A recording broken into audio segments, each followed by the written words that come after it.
ఈరోజు ఈ గుమ్మలదిబ్బ గ్రామంలో మొన్నటి రోజు జరిగిన సంఘటనకి వచ్చి ఆ కుటుంబాన్ని పరామర్శించి జిల్లా నాయకులు మేము అందరం కలిసి వచ్చి పరామర్శించే కుటుంబానికి కలిసిపోద్దామనే ఉద్దేశంతో వచ్చినాము. కలిసాము, పరామర్శించాము, దేవునితో ప్రార్థించాము, దువా చేశాము.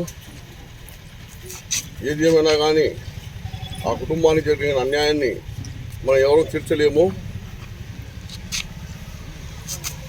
నేనైతే ఒకటే కోరుకుంటున్నా, ఇటువంటి చర్యలు జరగకుండా తగిన చర్యలు తీసుకోవాలా. ఇక్కడేనే కాదు, ఎక్కడైనా కానీ దేశం మొత్తం మీద స్త్రీని గౌరవించే దేశం మాది. స్త్రీని ఎక్కడికి పూజించబడతారో అక్కడ దేవతలు అన్నారు. అదేవిధంగా స్త్రీని గౌరవించాలా.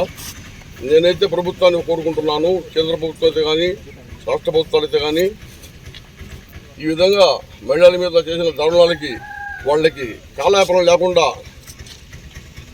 డైరెక్ట్గా ఉరి శిక్ష వేసేస్తే బాగుంటుందని మేము కోరుకుంటున్నాము. అంటే రెండో భయపడాలా, ఆడ మనిషి చూసినా తాగాలన్నా కానీ ఆ విధంగా మేము కోరుకుంటున్నాము.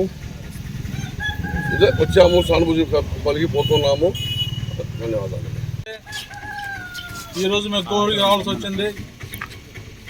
ఒక జరగకుండేది జరిగింది. ప్రాణం పోయిన తర్వాత మళ్ళీ తిరిగి రాదు.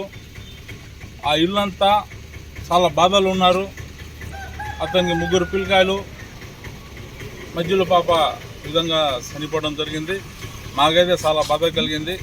వాళ్ళ ఇంటికి వెళ్ళాము, వాళ్ళ అమ్మ నాన్నతో వాళ్ళ పెద్దవాళ్ళతో మాట్లాడాము. మేము ఏం చేయాలో అనేది ఆర్థిక సాయం కొద్దిగా చేశాము. చేసి ఇప్పుడే బయట రావడం జరిగింది. వాళ్ళు ఏడుస్తూ ఉంటే మాకు చాలా బాధ కలిగింది. ఎందుకంటే ఈ సొల్యూషను, ఈ బంగాయకు, ఈ మందు, దీనివల్ల ఇవన్నీ జరుగుతున్నాయి. పోలీసు వాళ్ళు ఇంకా కఠినంగా నిర్ణయాలు తీసుకుంటే ఇంకా మంచిది. చాలా సంతోషిస్తుంది. పోలీసు వాళ్ళు ఇంకా బాగా వద్దితే వాళ్ళకి అప్పటికి అరెస్ట్ చేసి జైలు కూడా పంపించడం జరిగింది. అది కూడా సంతోషమే. ఎందుకంటే ఇటువంటి జరగకూడదు, జరిగింది. మాకైతే చాలా బాధగా ఉంది. అందుకు అక్కడ పోయి దువా చేశాము. వాళ్ళ పెద్ద పాప ఉంది, చదువుకుంటుంది.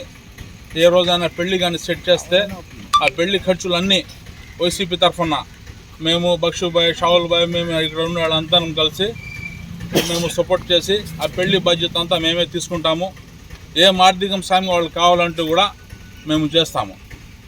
కానీ ఇక్కడ ఏమవుతుంది అంటే, పాప చనిపోతే మా జిల్లా అధ్యక్షుడు గారు కాకండి గోవర్ధన్ అన్న ఇక్కడ వచ్చి మాట్లాడి చూసి వాళ్ళకి సానుభూతి తెలిపి వెళ్తే అతని మీద ఒక కేసు.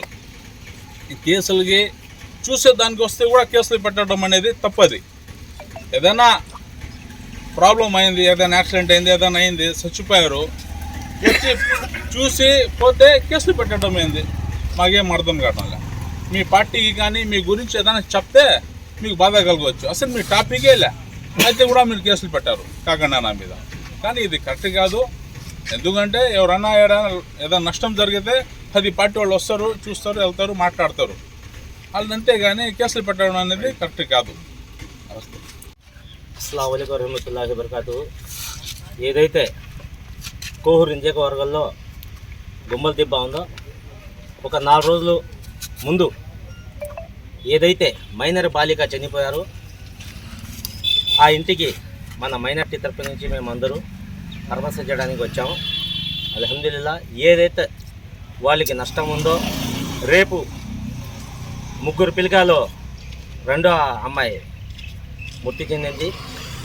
ఇంకా 2 పిల్లలు ఉన్నారు కదా, వాళ్ళకి ఎప్పుడు పెట్టుకుంటే కూడా పెళ్ళి, వాళ్ళకి మేము అందుబాటులో ఉండి వాళ్ళకి తోడుగా ఉంటామని మేము అందరూ హామీ ఇచ్చారు. అయితే మన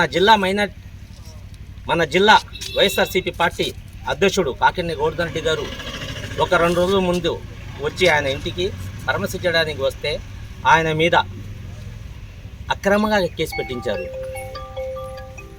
ఆ కేసులకి భయపడాడు ఎవరు లేడా. వైఎస్ఆర్సీపీ కార్యకర్తలే భయపడరు. ఇప్పుడు నాయకులు భయపడతారు. అదేవిధంగా నిన్న మన కోహూరు నియోజకవర్గ ప్రశాంతి మేడం గారు వచ్చారు పరామర్శించడానికి. ఆమెకి ఒకే కోరుతున్నాం, వచ్చి మీరు ప్రదర్శించడానికి వెళ్ళిపోవడం కాదు. ఆయనకి ఏ నష్టం జరిగిందో వాళ్ళకి మీరు నష్టపరంగా కట్టాలా. ఎందుకు కట్టాలంటే ఆ అమ్మాయి అసలు బతికేవాడు. ఆ అమ్మాయి ఎందుకు చనిపోయిందంటే ఇదే ఊరికి ఒక అంబులెన్స్ పెట్టి ఉంటే ఆ అమ్మాయి బతికేవండి. 2 గంటల దాకా చావు బతుకులో ఉంది ఇది ఆ అమ్మాయి. అదే వంజురెట్టు ఉంటే వైఎస్ఆర్ రాజశేఖర రెడ్డి గారు అప్పుడు వంజురెట్టు పెట్టారు. ఇప్పుడున్న ప్రభుత్వం వంజురెట్టు ఒక్కడు కూడా కనిపించలేదు అసలు. అందువల్ల ఆమె చనిపోయింది, లేకపోతే బతికేమంది. అందుకేంటంటే మా మైనార్టీ తరపు నుంచి ప్రశాంతి గారి మేడంకి మేము డిమాండ్ చేస్తున్నాం, 10 లక్షలు ఆ కుటుంబంకి సహాయం చేయాలా. అప్పుడు దాకా మేము మాత్రం పోరాడుతూనే ఉంటాం ఇన్షాల్లా. తెలియదు కానీ ఆ అమ్మాయికి చిత్రహింసలు పెట్టారు. ఆ అమ్మాయి తీసుకుపోయి నెల్లూరు హాస్పిటల్లో పెట్టి 4 రోజులు అక్కడ చూపిస్తే సరిగా చూడకుండా పంపించేశారు. అక్కడి నుంచి మెడ్రాస్ స్టాలిన్ హాస్పిటల్ తీసుకుపోయినారు. స్టాలిన్ హాస్పిటల్ తీసుకుపోయినారు. అక్కడ కూడా సరిగా ఆమెకి ట్రీట్మెంట్ జరగలేదు.